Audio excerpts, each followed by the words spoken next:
käden väliin kohti haalaria.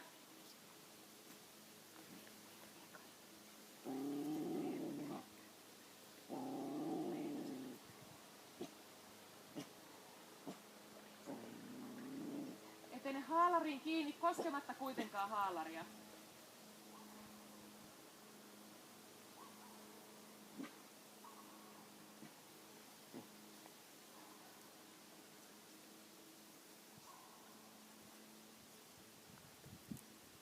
Kyykistä haalari eteen ja houkuttele koiraa kuuluvalla äänellä. Pidä katse vaan sinne haalarin suuntaan.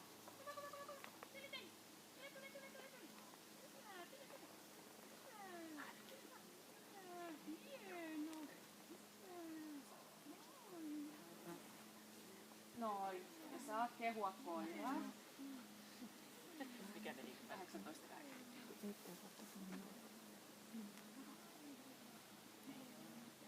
Noin.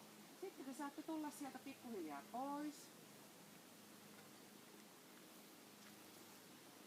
Eli seuraavaksi on vuorossa ohitukset.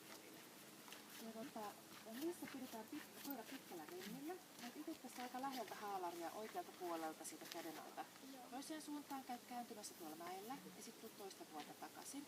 Ja jos koira haluaa kiertää haalarin tai jonkun puun, niin päästät hetkellisesti remmistä. Ja muuten siis tosiaan löysällä remmillä ja kädet alhaalla. Kävelet koiran kanssa.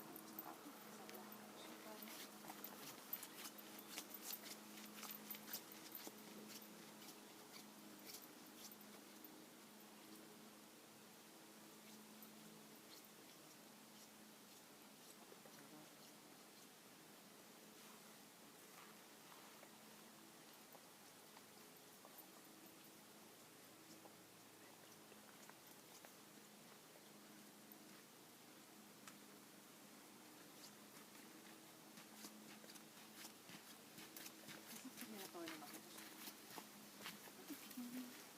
Tule.